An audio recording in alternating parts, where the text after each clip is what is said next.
Hello everyone, this is Anil Venkat.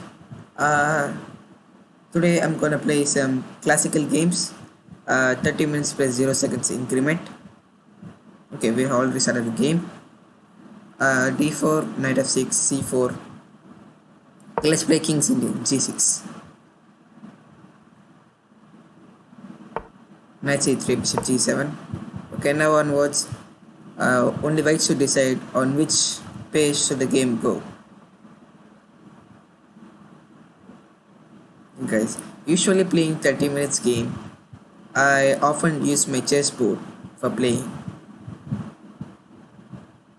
As I'm streaming today, I cannot use my chessboard. I will try to set the camera angle at a different so I can use my chessboard. Okay, knight f3. For this, let's play d6. No, not d6. Let's castle. Okay. Now nothing to discuss much in the opening. Okay, now here play e4. Whenever our opponent plays e4, she played d6. Of course, we cannot. We can play without playing d6, but I don't like those type of positions. Okay, bishop d3. Let's play e5.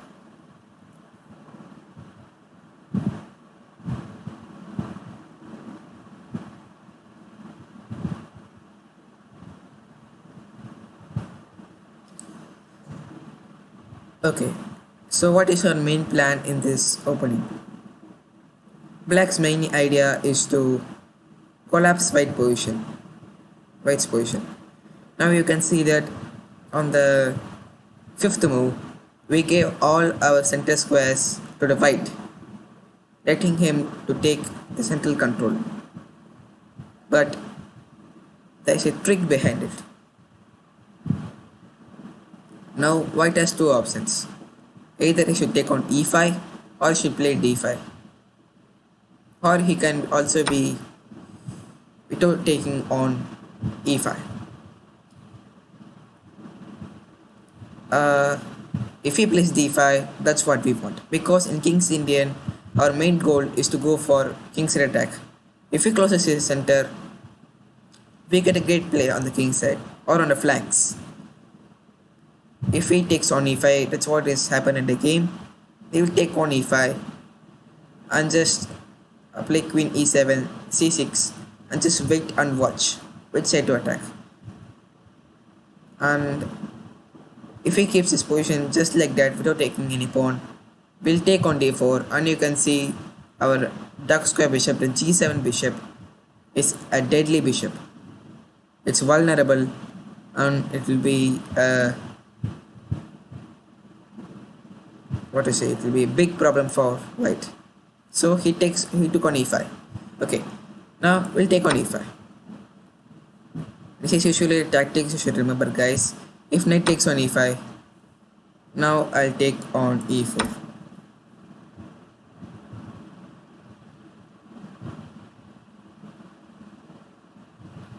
Now his e5 knight is under attack. So the position is now equal, but according to my evaluation, black is better because as I said earlier, the black's main goal is to establish a great diagonal for dark square bishop, and now in this position we have a great diagonal, so no problem for us. Okay, he took on e4, we'll take on e5. Okay, so now he cannot move his c1 bishop because the b2 is hanging. So first let us play queen e7. No, not queen e7. Okay, let's discuss in this position. Now white has castled. Now black should develop pieces as quickly as possible. So let's look for natural developing move, knight c6. Is there any threat that white has if I play knight c6? He can play f4, but that does not harm us. So we'll take our bishop to g7. So knight c6. Now Let's look for simple moves because simple moves make the game better. Here is a tip, guys. When you don't know what to do in the opening, you just gradually develop your pieces. But look for your opponent's threat because opponent's threat is the most important in chess. If you look your opponent's threat, look for the threat your opponent will keep if you play that move. So these are the most important principles for us to follow in the game. So you should play something now.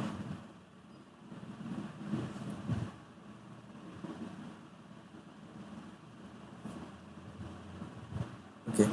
Let's discuss the possibilities for white in this question. Now black has the dark square bishop. Now white's main aim should be to eliminate the dark square bishop. So he should look for moves like queen c2, develop his bishop, and he should exchange our bishop at any cost. That's what white should look for. Now instead he has played a3. Now his threat is not a threat. He's stopping us from playing knight b4, which is one of our main key ideas in this position. So what should we do now?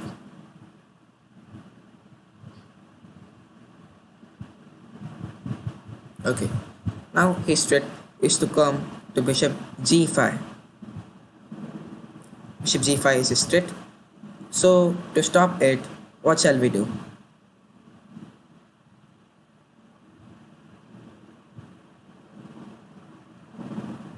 Okay, I have a plan. Now let us play f5 in this position because our main plan is to kick off the knight from e4 because we should not allow any piece to be centralized in that position because I personally don't like my opponents centralizing my pieces. So I thought of one move f5. Okay, what does this f5 move do? Later on the game, you can bring our queen to f6, give a battery to the e5 bishop, and give extra attack on the b2 square. And another plan after queen f6 is to bring my bishop to e6, put my rooks in the center, and I have a great play, great position. Okay, for f5, what are the opponent moves and threats? If I play f5, he will either go knight g3, knight c3, or knight g5. If knight g3, no problem for us. I'll continue with my plan queen f6, followed by rook d8, bishop e6. If knight g5, no problem again. Because the key idea to remember is that the move knight g5 is not threatening anything in the position. We should not waste moves like h6, not to say attacking the knight, because it's a waste of time for black. So if he goes to c3, knight c3, I can either take on c3 or play queen f6, build up more pressure. It's off to my choice. So let's play f5.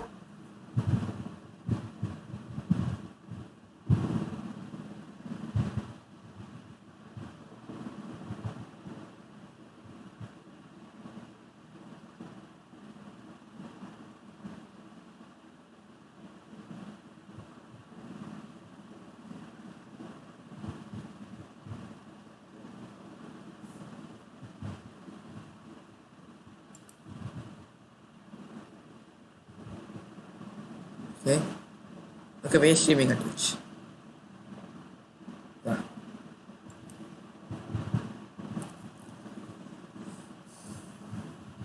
Okay, guys. So we have discussed all the possibilities. Now black's plan is simple.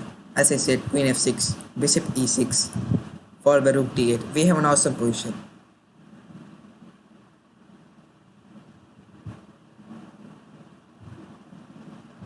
So if you want to play the King's Indian, You have either two options. One is by studying the Cotronius, Basileus Cotronius books. He has written 5 books on the King's Indian.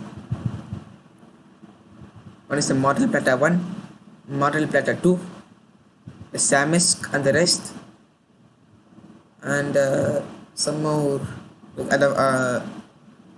don't know exactly the classical mainline or something. Yeah, the Fianchetto setups and other system. I don't remember exactly, but you have to read a lots and lots of theory. Another way is to read a book of Victor Bologan, playing the King's Indian in a modern way. Or he has made a chess-based DVD on that, but you cannot fully believe the chess-based DVD because it only gives you a basic ideas of what to do and just giving you a refreshment of what the King's Indian is about, the modern way of playing King's Indian. Now, difference between the both is that the Cotronius recommends playing systems e5, and Bologan recommends playing systems, not systems, playing ideas like the Benko Gambit, the Benoni, because the modes of the lines we have to play ideas ideas like the Benko Gambit, the Benoni, the modern Benoni, and it's quite fun and easy too. But in most cases, you will get attack on the queen side and you will have aggressive positions, that's for sure. If you don't have time to prepare the Cotronius books, because the Cotronius books, to prepare them, you need to put day and night effort. You should work continuously. You should be a really hard worker to master those books. So that's why I'm telling you to read the Victor Bologan's book. It's a nice book and it's also easy to play, but the theories, they are also easy bit because the most of the lines gets transposed to, not transposed, have the same ideas of the Benko melody. Okay, let's start discussing the position. So he plays knight g5. Okay, as we discussed, knight g5 doesn't do anything. We continue with the plan, queen f6. In this position, you may have a doubt what to do if he plays f4. Simply bishop d4 check, king goes to h1 and play rook d8. You should play simple chess. And afterwards we can go h6, king h7, but not earlier in the game, later on in the game. Okay, now we should have two plans to choose. One to play on the center with bishop e6, rook d8, and to target the c4 and b2 pawn, or to attack in the king side. But generally the king side attack is not possible in this position because you yourself may know the center is open. An open center, if you want to go to attack, you should always control the center fully. You should have the domination in the center. You should dominate the center, and then only you can go to the attack on his king side or the flanks. Now in this position, we do not have sufficient control on the center, but we have the control on center.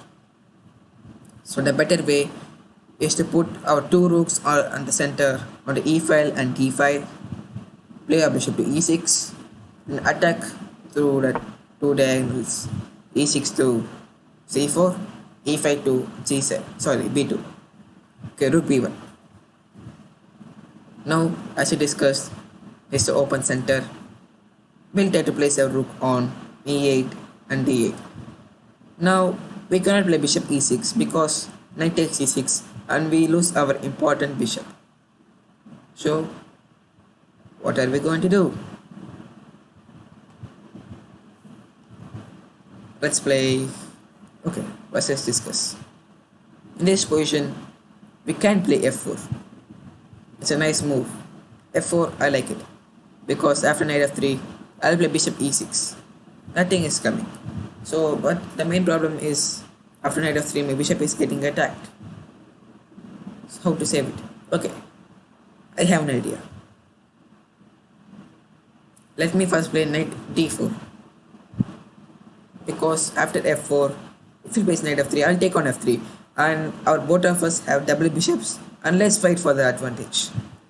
Okay, let's play in that way.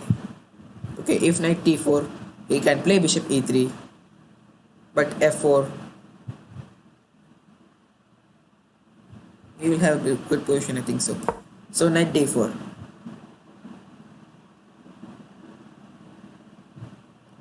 Now after f4, I will play bishop e6, rook d8, and attack to the d file. Simple. Play simple chess, guys. An important factor is that if you like king attacking, you should not always be depending on it.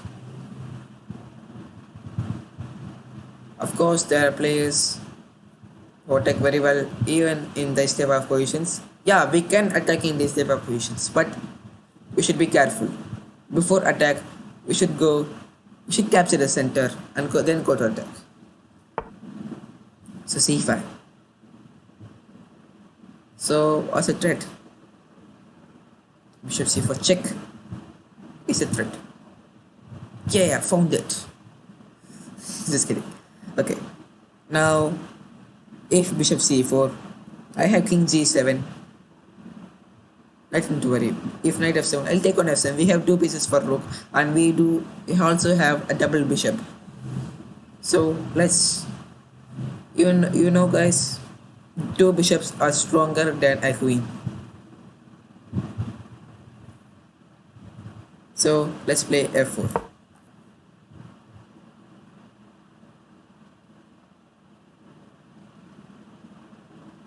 Now another threat for us, what we are going to play is, we're going to play h5 for by bishop g4.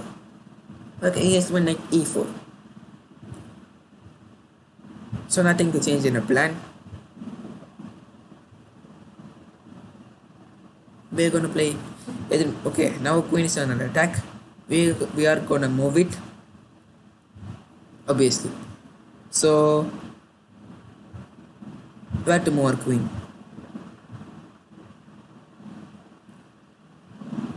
Should we move our queen to h4 or g7? Okay, what was our main plan in this position?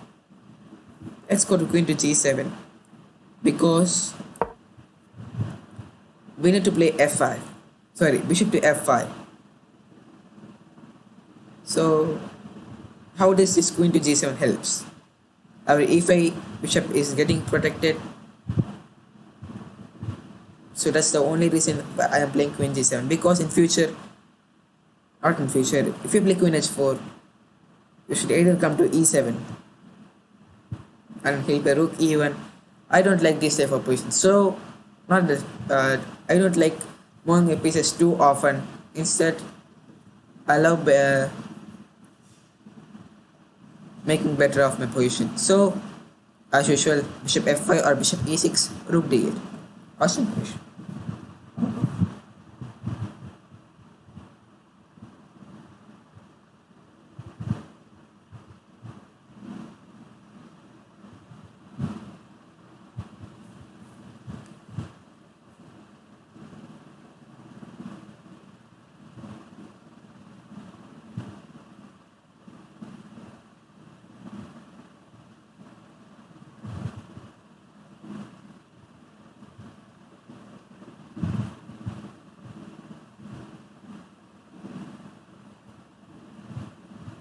Okay.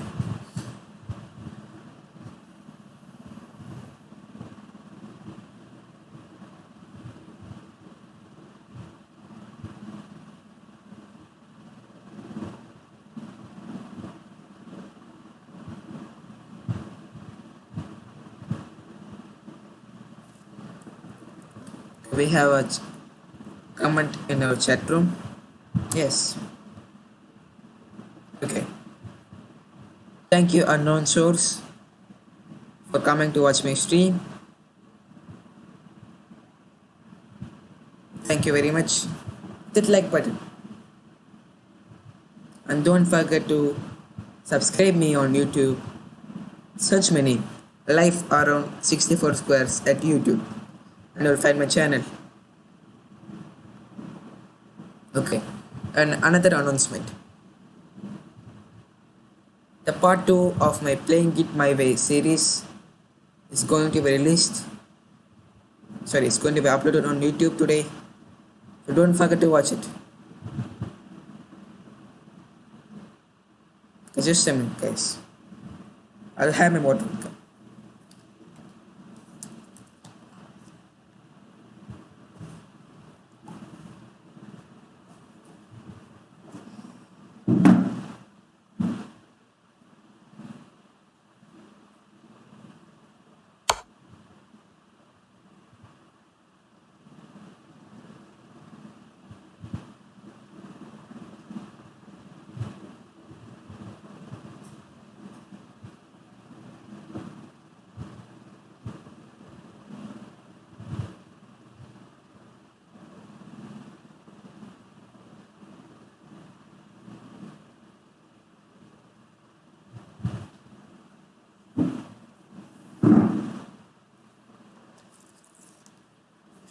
Hello everyone, I'm back.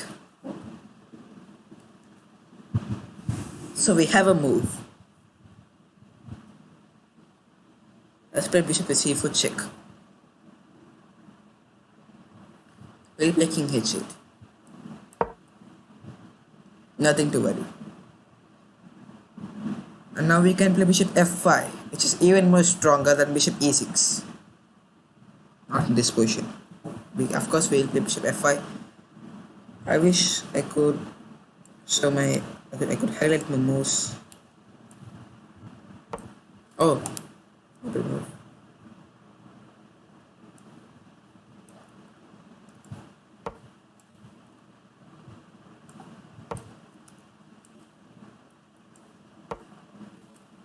I'm unable to put arrow marks.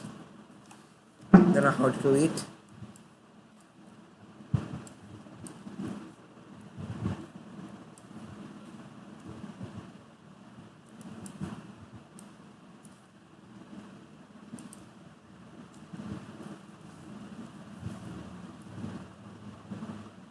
Let's see who is watching our stream. Okay.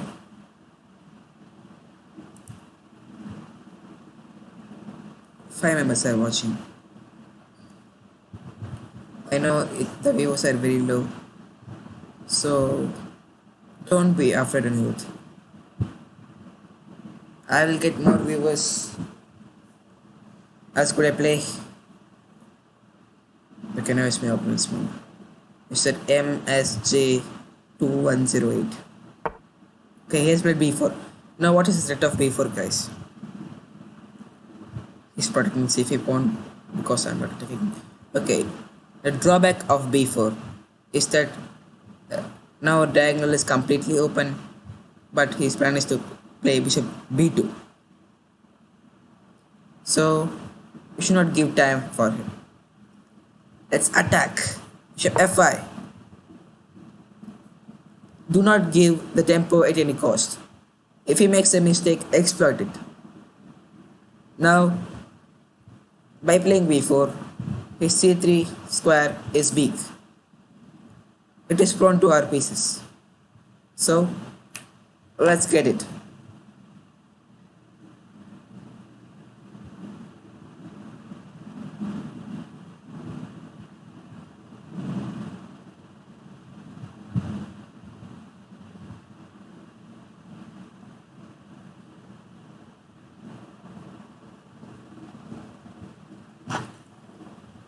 Okay, I'm thinking of what can White do in this position.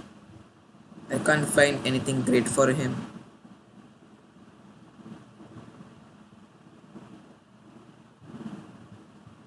Just a minute, everyone. I'll check my audio in Twitch where I'm live streaming now.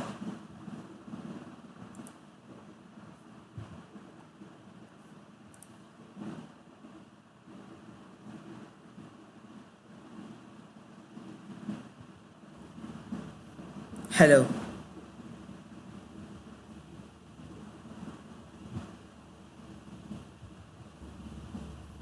Hello. Okay, my audio is clear. Hello. Okay, my audio is clear. Okay. Here's play rook e1 in this position. Rook e1, protecting the c4 knight. So let's continue with their plan. Don't give time. Play rook a d8. Now he's forced to move his queen to e2, or yeah, he's forced to move his queen to e2, and I'll play f3. So we should wait for the chance and then catch it.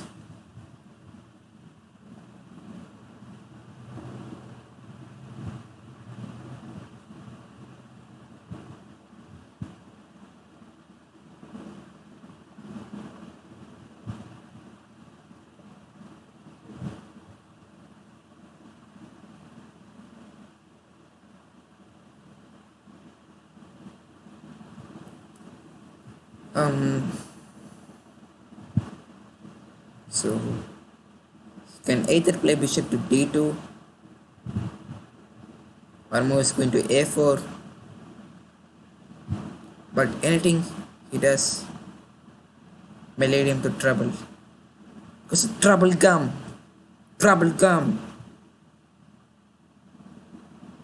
it's a trouble gum. So after rook d8, he'll move his queen. I'll play f3.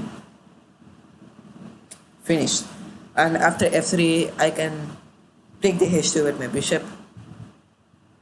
Okay, I have lots and lots of attacking possibilities.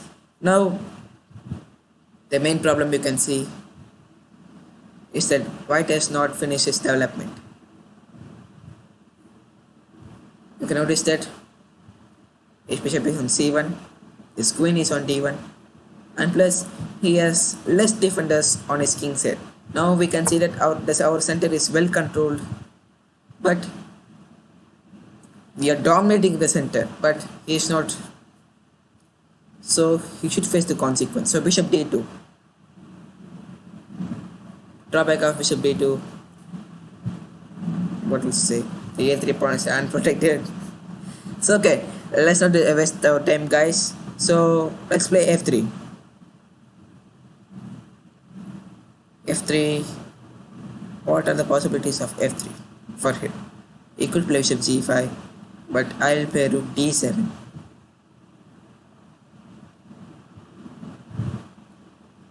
So let's play f3. Come on. If you're gonna attack me, then show me the attack. I'm not afraid of anything. Now we're attacking his king. If he takes on f3, he has weakened his king side. If he plays c3, he has weakened his king side. I will go somewhat like taking on e4, bishop or bishop f4. Okay, now it's not needed for that. Okay, now knight e2 check I think is winning for us, because knight e2, bishop takes e2, pawn takes e2, rook takes e2, bishop g4, or knight e2, bishop takes e2, pawn takes e2, queen takes e2, bishop takes e4, rook takes e4, rook takes d2. Okay, we have winning position. So let's take on e4. Oh, hi, not again. Okay.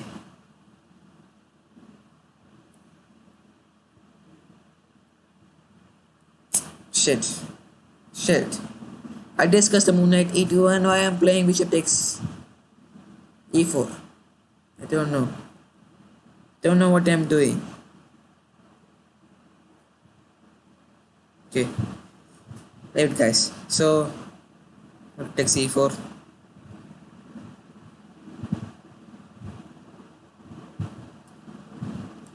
Let's play knight or knight to e2 because I want to play active position, open position.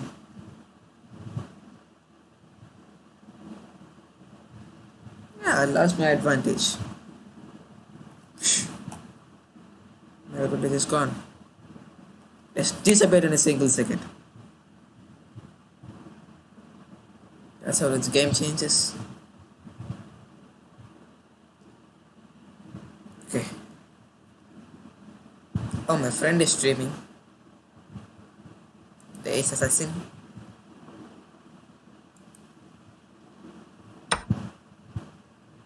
He's also a streamer, guys. She takes a2.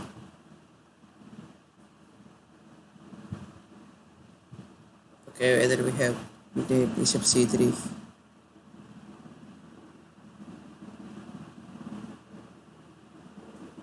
If bishop c3.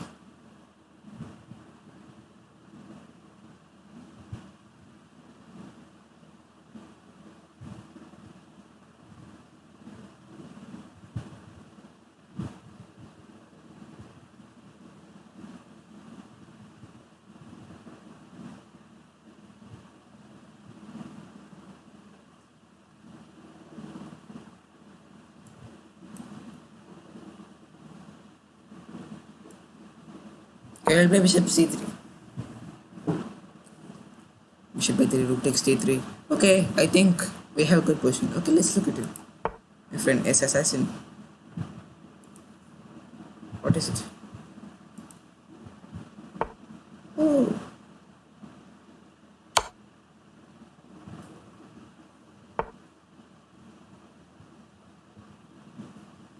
Okay, nice game. He's also streaming now, guys. So, he's also my friend. He's also streaming on Twitch. His name is Aficionado Chess. Aficionado underscore chess. He's a nice artist. He's a nice player too. He takes very well. Okay, let's discuss our game.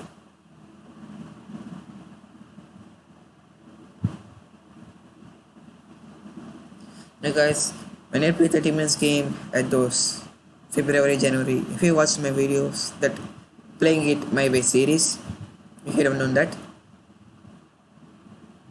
I will write score sheet. I'll play with the board.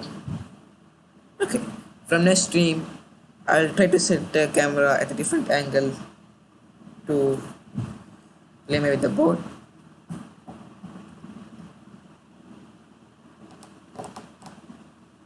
Okay, let's see what is this. Got any comments now? No comments.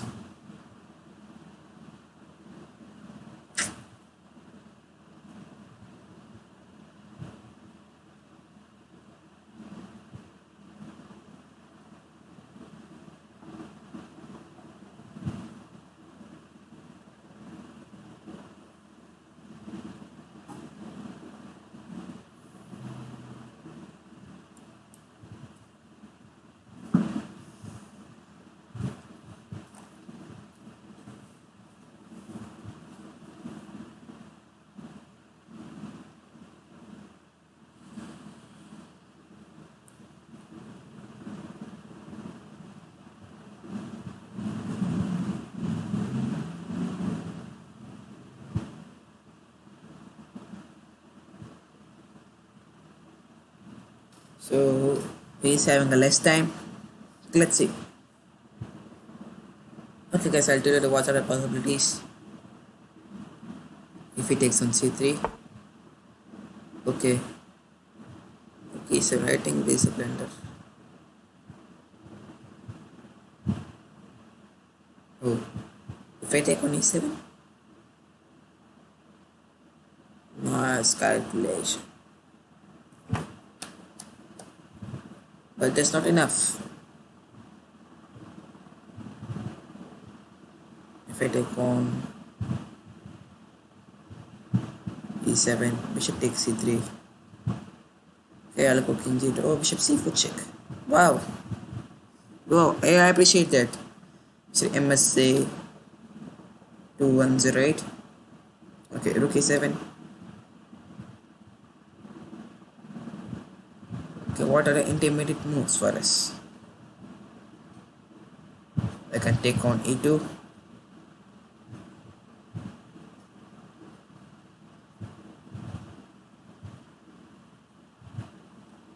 I'll just play rook f7.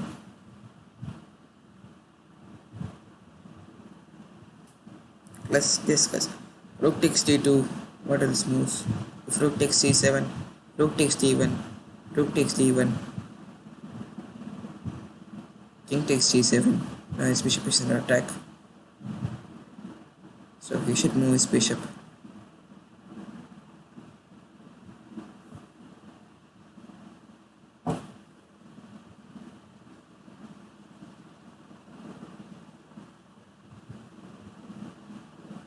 Okay, let's take. What if queen moves? Okay, I'll take on e7. Yeah, c2 is good for me.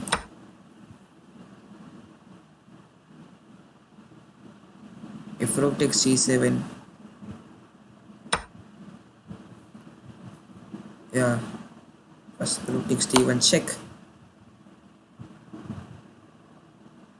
Now rook takes d1 is a blunder.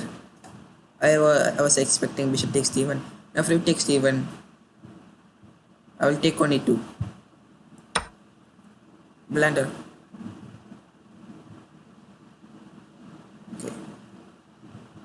Simple threat. Gonna promote my queen. And at the same time, I'm going to take on g7. But even promotion is unpreventable now. I can't take on even. I'll be winning the game.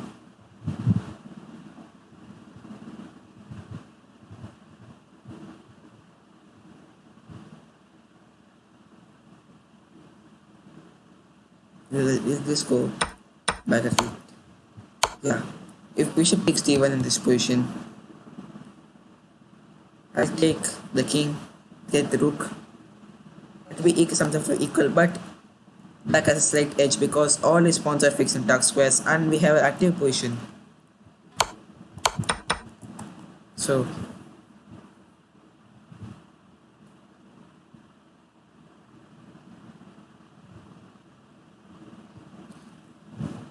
you must learn to see these intermezzo's, especially while calculating long variations. Because when you see these intermezzo's, you get intermezzo. It will be so annoying, guys, because I have the experience of getting so much intermezzos while playing chess, while playing tournaments. One game, I was having queen and 5 pawns. My opponent was having queen and 5 pawns. And then I was 2 pawns up. Then the game got changed. Okay, rook c1. Second blender. Oh, I will take on g7 with the king. If rook takes e3, I'll promote my pawn.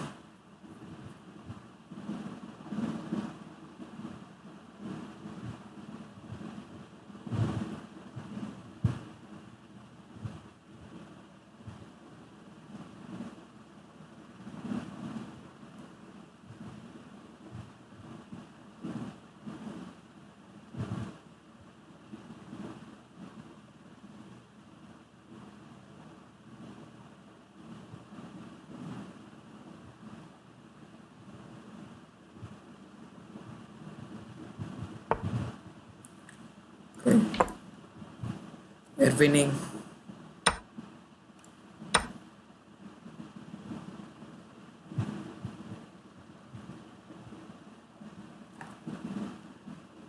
Not much to talk about this version. Hand slip. What can I do? Fans. Syntactic moves. I have to change my mouse.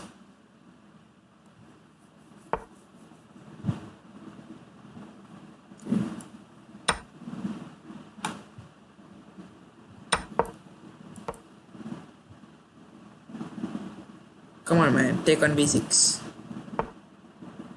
Oh. Oh. Oh. Should take on a5.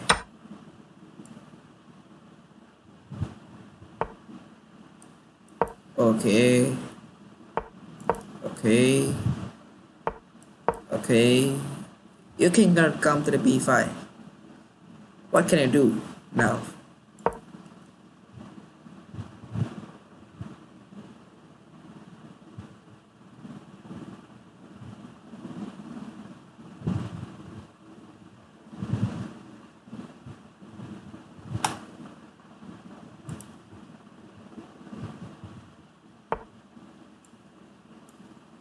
Okay.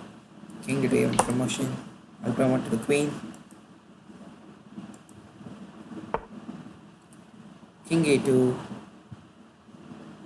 Queen a3. Followed by rook b2 queen a1 mate.